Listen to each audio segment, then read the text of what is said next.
भाइयों और बहनों, इस कलयुग की बिचली पीढ़ी में और विशेषकर 10 अप्रैल 2026 इस दिन अपने मिशन को पूरा करके सतगुरु रामपाल जी जो हिसार जेल से बाहर आए हैं और उसके बाद परमेश्वर जिस प्रकार से अपनी सत्सेवक आत्माओं की अग्नि परीक्षा ले रहे हैं, उनके धैर्य की, उनके विवेक की, उनके विश्वास की, उनकी दृढ़ता की,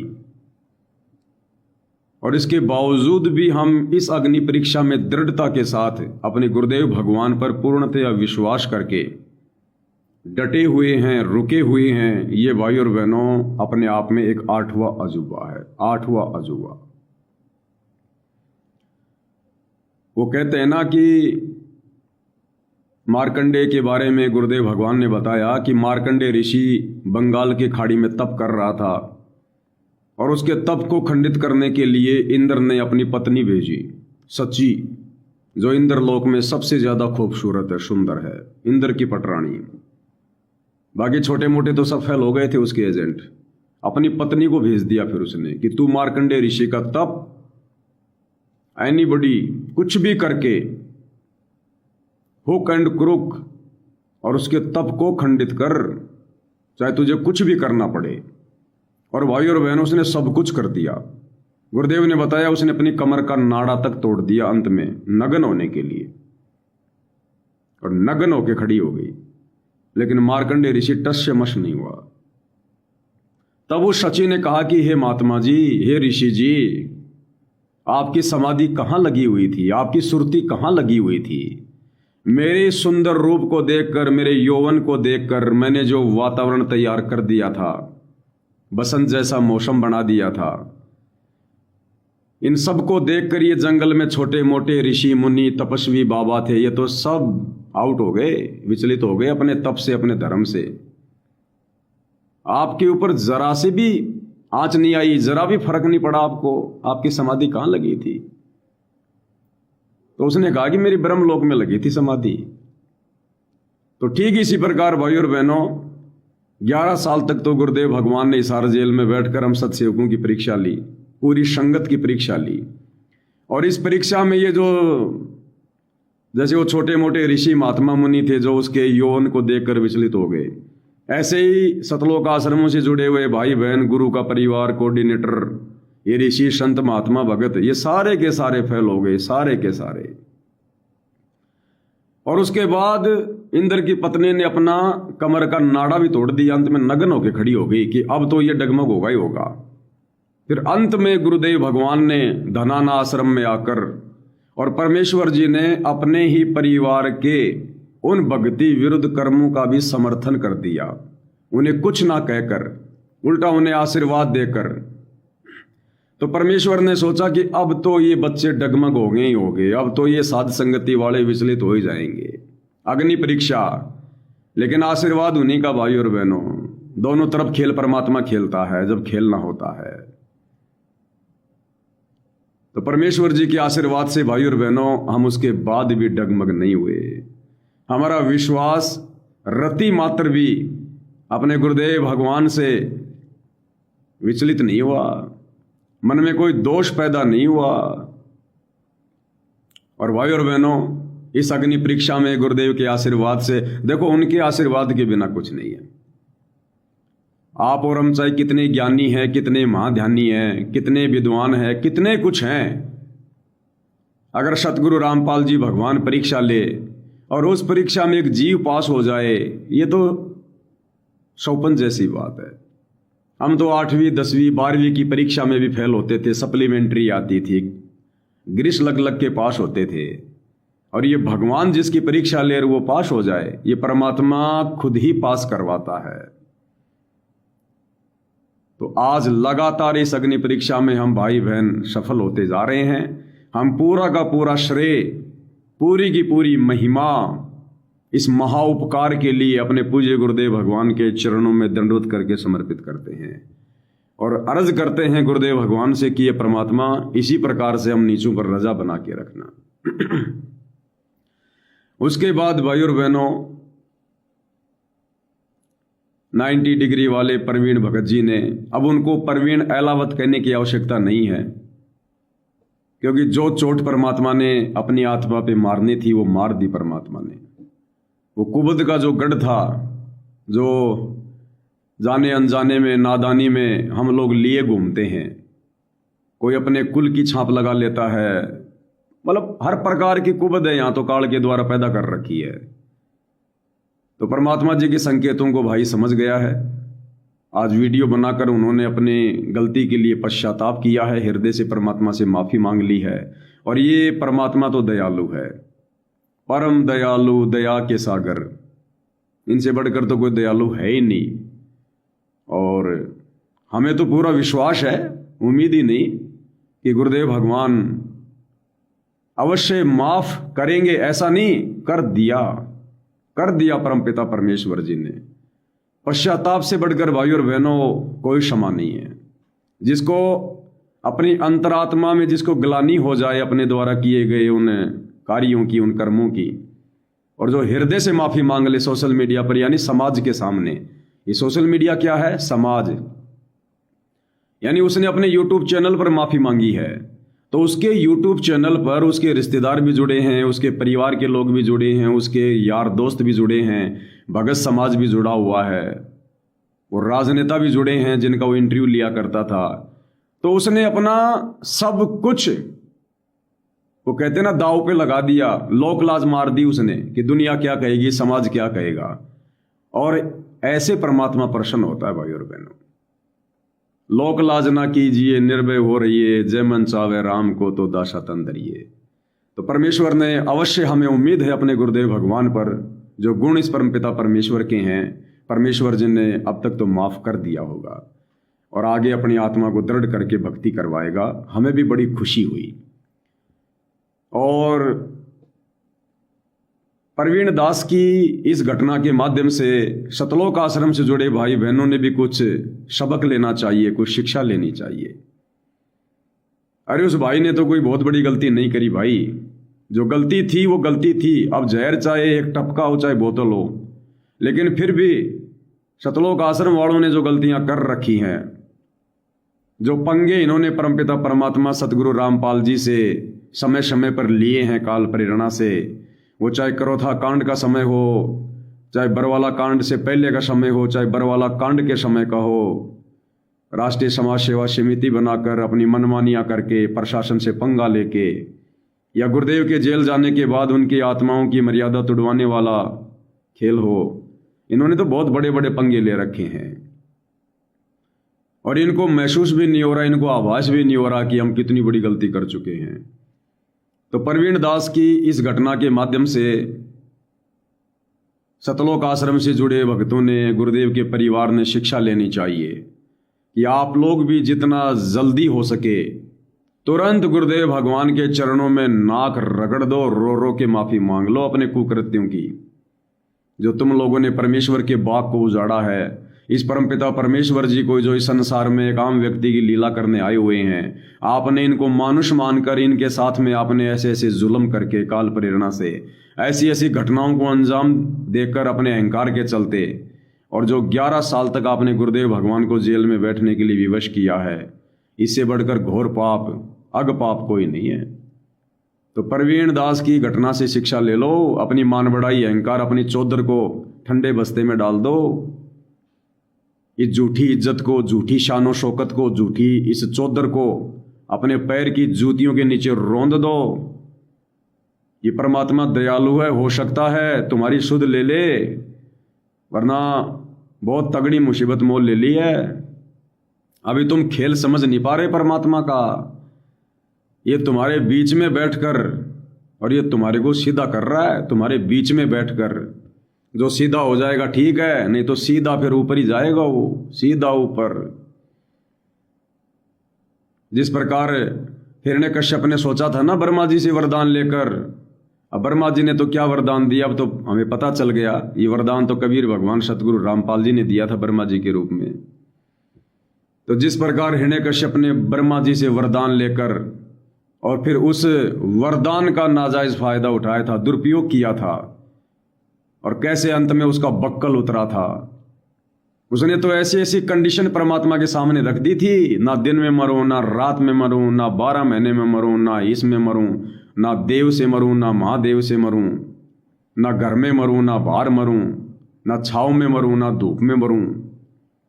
ब्रह्मा जी से वरदान लेकर ऐसी ऐसी कंडीशन वाला, और सोच लिया बस हम ही हैं जो भी कुछ हैं और कोई नहीं, अब मैं हूं भगवान, और भगवान से पंगा ले लिया। भगवान से वरदान लेके भगवान से पंगा ले लिया अहंकार में आके। और क्या बताया फिर परमात्मा जी ने कि परमात्मा ने उसको वरदान भी दे दिया, उसकी सारी कंडीशन भी पूरी कर दी, और अंत में उसका बक्कल भी उतार दिया। ऐसे करता है ये काम परमात्मा। तो शतलोक आश्रम वालों, हिरण्यकश्यप ने तो परमपिता परमेश्वर से वरदान लेकर वरदान का दुरुपयोग किया। तुम लोगों ने सतगुरु रामपाल जी की गैर हाजिरी में उनके भक्तों से दान लेकर उस दान का दुरुपयोग किया, और उसने जो कंडीशन परमात्मा के सामने रखी थी, परमात्मा ने सारी स्वीकार कर ली थी हिरण्यकश्यप की। और तुम लोगों ने भी सार जेल में जा जाके इन गांव वालों की झूठी इन प्रार्थनाओं पर, गांव वालों के कहने पर, काल प्रेरणा से तुम लोगों ने जो जो डिमांड, जो जो वरदान सतगुरु रामपाल जी भगवान से मांगे कि गुरुजी धनाना गांव में स्टेडियम बना दें, आज्ञा दे दो, ठीक है बेटा। गुरुजी हरियाणा में कांग्रेस का माहौल है 2019 में, हो सकता आपकी जमानत हो जाए अगर हम कांग्रेस का सपोर्ट कर दे तो। ओके बेटा। गुरुजी कांग्रेस तो फेल हो गई, अब बीजेपी का माहौल आ गया, मोदी मोदी हो रही है, अगर आपकी आज्ञा हो तो गुरुजी 2024 में बीजेपी का समर्थन कर दें, हो सकता आपकी जमानत हो जाए। ठीक है बेटा, नो प्रॉब्लम बेटा, ले लो वरदान, जाओ करो कराओ। गुरुजी हरियाणा का जाट समाज गुरुजी अपने पक्ष में आ रहा है, अगर अपन जाटों की धर्मशाला बनवा दें गुरुजी, वरदान दे दो, आज्ञा दे दो। ठीक है बेटा, बनवा दो। गुरुजी जाट आरक्षण में पूरा हरियाणा इकट्ठा हो रहा है गुरुजी, अगर हमने इस समय अगर गर्म लोहा है, अगर चोट मार दी, अगर जाटों का समर्थन कर दिया गुरुजी, जाट तो फिर हमारे जाति भाई हैं गुरुजी, हमारे पक्ष में आ जाएंगे, ज्ञान प्रचार में बाधा नहीं आएगी, भक्तों के साथ मार पिटाई नहीं होगी। ठीक है बेटा, बैठ जाओ जाके।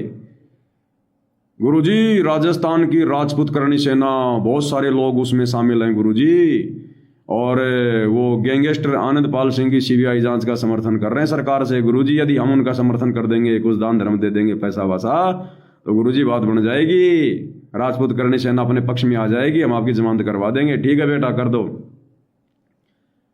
तो सारी कंडीशन भी गुरुदेव भगवान ने सतलोक आश्रम वालों की पूरी कर दी, जैसे हिरण्यकश्यप की थी। और अंत में परमात्मा इन्हीं सतलोक आश्रम वालों का बक्कल भी उतार देंगे, आप देख लेना, इन्हीं के बीच में रह के, जैसे हिरण्यकश्यप की सारी डिमांड पूरी करके और अंत में उसका बक्कल उतार दिया। और हिरण्यकश्यप का बक्कल क्यों उतारा? ये सारे वरदान पाके हिरण्यकश्यप अभिमानी हो गया, अहंकारी हो गया, जैसे श्री कृष्ण के वंशज अहंकारी हो गए थे कि हमारे पास में श्री कृष्ण जी जैसे महापुरुष हैं, हमारा कौन क्या बिगाड़ देगा, हम 56 करोड़ यादव हो गए। जैसे रावण को अभिमान हो गया था कि मेरा कुंभकर्ण जैसा भाई है, मेरा मेघनाथ जैसा बेटा, इंद्रजीत, अक्षय कुमार जैसे, और अंत में उसका बक्कल उतरा। ऐसे इन सतलोक आश्रम वालों को अहंकार हो गया, इनको अहंकार हो गया, हमारे पास में इतनी संगत, इतने आश्रम, इतना पैसा, इनको अहंकार हो गया कि गुरुजी मेरा फूफा है, गुरुजी मेरा मामा है, गुरुजी मेरा जीजा है, गुरुजी मेरा बाप है, गुरुजी मेरा पति है। अहंकार हो गया इनको। अब वो परमात्मा छोड़ता नहीं फिर अहंकार को, और इसी अहंकार के चलते उनकी दुर्गति हुई थी, इसी अहंकार के चल के इनकी दुर्गति। अब हिरण्यकश्यप की दुर्गति क्यों हुई, रावण की दुर्गति क्यों हुई? क्योंकि परमात्मा के भगत से पंगा ले लिया, फिर भगवान से वरदान लेके, भगवान की स्वीकृति लेके, और भगवान के भगत से उन्होंने पंगा लिया। हिरण्यकश्यप ने प्रहलाद से पंगा ले लिया। भगत हिरण्यकश्यप भी था और भगत प्रहलाद भी था, दोनों ही भगत थे, लेकिन उसने भगवान के वरदान का नाजायज फायदा उठाया और भगवान के भगत का दुश्मन बन गया। इन सतलोक आश्रम वालों ने, ये भी भगत हैं, इन्होंने भगवान से ही वरदान ले लिया, जेल में जा जाके सारी डिमांड पूरी करवा ली, संगत के दान का दुरुपयोग कर दिया, और भगवान के भगत सत्सेवकों से पंगा ले लिया, भगवान के भक्तों के दुश्मन बन गए। जैसे हिरण्यकश्यप उस प्रहलाद का दुश्मन बन गया।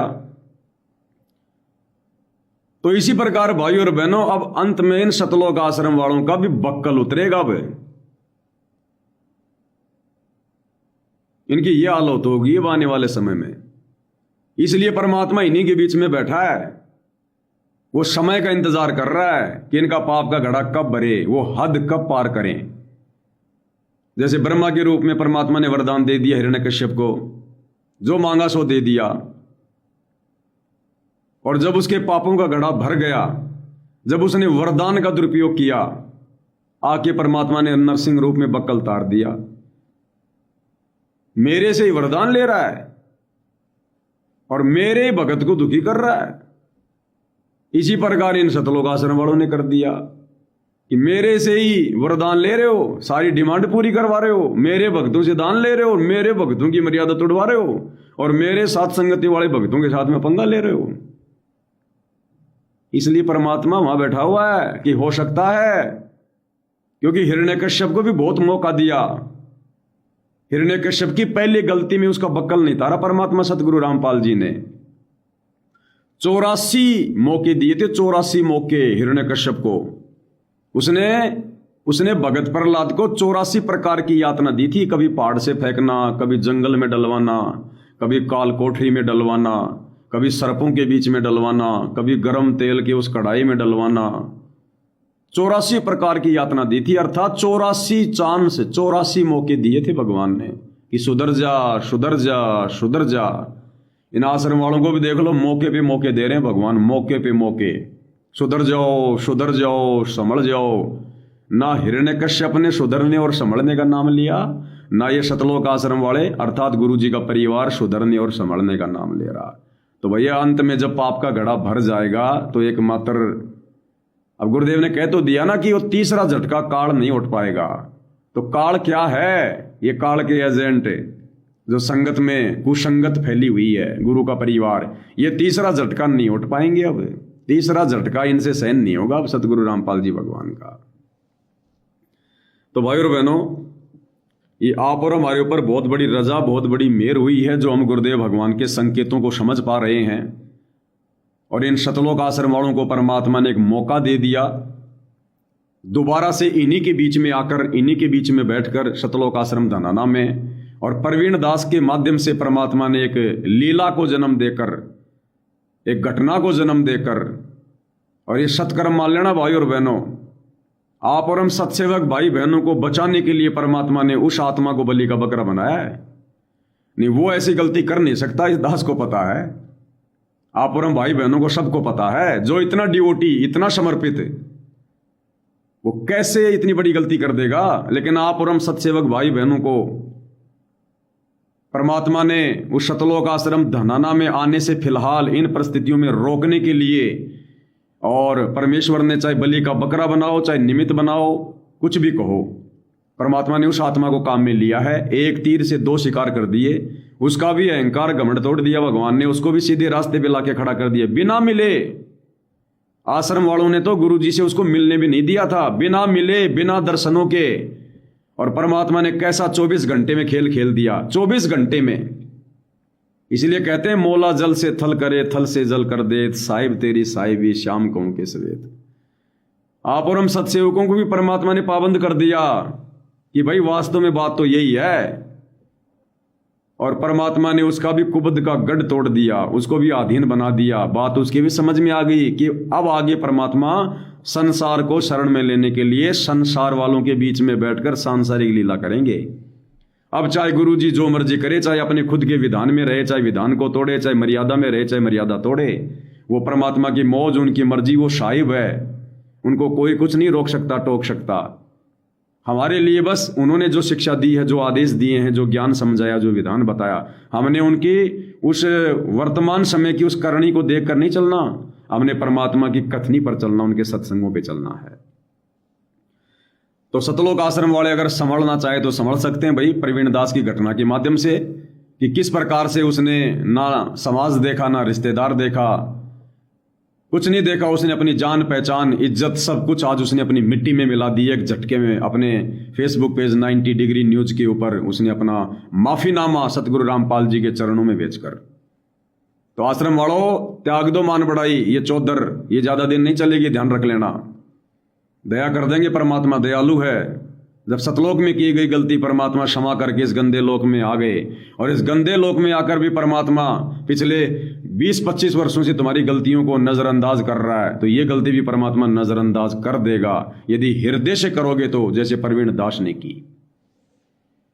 तो भाई और बहनों, अब हम आगे बढ़ते हैं। जो कल का परमेश्वर का जो प्रवचन था, जो उन्होंने अपने मुख कमल से फरमाया, हिसार जेल से बाहर आकर सतलोक आश्रम धनाना में बैठकर, और क्या क्या संकेत परमपिता परमेश्वर जी कर रहे हैं, और हम सत्सेवकों तक परमेश्वर अपनी बात पहुंचा रहे हैं। बैठे हैं वहां और परमेश्वर के प्रवचन हो रहे हैं साध संगति के लिए।